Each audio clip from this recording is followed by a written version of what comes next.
அஸ்ஸலாமு அலைக்கும் வரஹ்மத்துல்லாஹி வபரகாத்துஹு. இன்னல்ஹம்துலில்லாஹ். பேரன்பிற்கும் பெருமதிப்பிற்கும் உரிய எல்லாம் வல்ல அல்லாஹுவின் நல்லடியார்களே, ஒரு முக்கியமான தகவலை இந்த ஆடியோவின் வாயிலாக இன்ஷா அல்லாஹ் நினைவூட்ட இருக்கிறோம். உங்களில் எவர் குர்பானி கொடுக்க நாடுகிறாரோ அவர் துல்ஹஜ் மாதத்தின் முதல் பிறையை கண்டதிலிருந்து குர்பானி கொடுத்து முடிக்கும் வரை தமது உடலில் உள்ள நகங்கள் மற்றும் முடிகள் ஆகியவற்றை வெட்ட வேண்டாம் என அல்லாஹுவின் தூதர் ஸல்லல்லாஹு அலைஹி வஸல்லம் அவர்கள் தடை விதித்திருக்கிறார்கள். இதற்குரிய ஆதாரமாக முஸ்லிம் எனும் நூலில் இடம்பெறக்கூடிய 3997 ஹதீஸையும், நஸஈ எனும் நூலில் இடம்பெறக்கூடிய 4285 ஹதீஸையும் பெற்றுக்கொள்ளலாம். அன்பானவர்களே, இந்த ஹதீஸின் வழிகாட்டுதல் அடிப்படையில் குர்பானி கொடுக்க வேண்டும் என்று முடிவு செய்பவர் துல்ஹஜ் மாதம் முதல் பிறையை பார்த்தது முதல் குர்பானி கொடுத்து முடிக்கும் வரை இந்த ஒழுக்கங்களை கடைபிடித்து நடக்க வேண்டும்.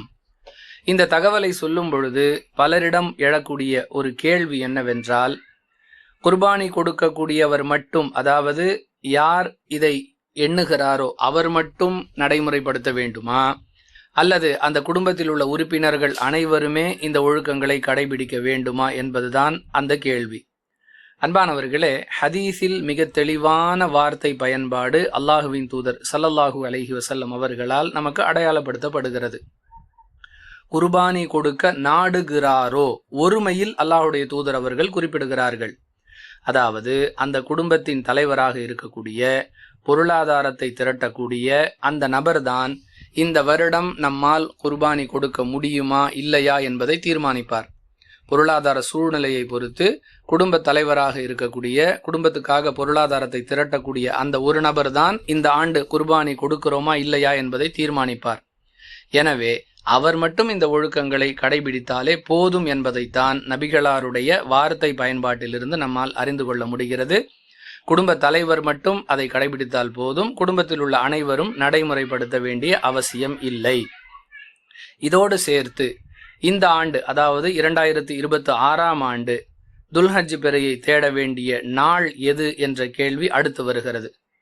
அன்பிற்குரியவர்களே, தமிழகத்தில் மற்றும் புதுவையில் துல்காதா மாதத்துடைய பிறை தென்பட்ட கணக்கீட்டின் அடிப்படையில் இன்ஷா அல்லாஹ் வரக்கூடிய மே மாதம் 17ஆம் தேதி ஞாயிற்றுக்கிழமை மாலை பிறையை தேட வேண்டிய சந்தேகத்திற்குரிய நாள். அன்று பிறை தென்பட்டு விட்டால் அப்பொழுதிலிருந்து துல்ஹஜ் மாதம் துவங்கிவிடும். ஒருவேளை பிறை தென்படவில்லை என்றால் துல்காதா மாதத்தை 30 நாட்களாக நிறைவு செய்துவிட்டு திங்கட்கிழமை மாலை மகரிபிலிருந்து துல்ஹஜ் மாதத்துடைய பிறை துவங்கும்.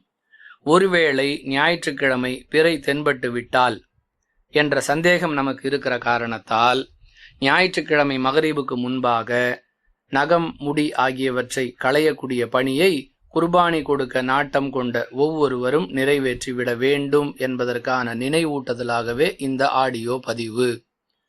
நபி வழியை நடைமுறைப்படுத்தி நன்மையை பெறுவோம். அஸ்ஸலாமு அலைக்கும் வரஹ்மத்துல்லாஹி வபரகாத்துஹு.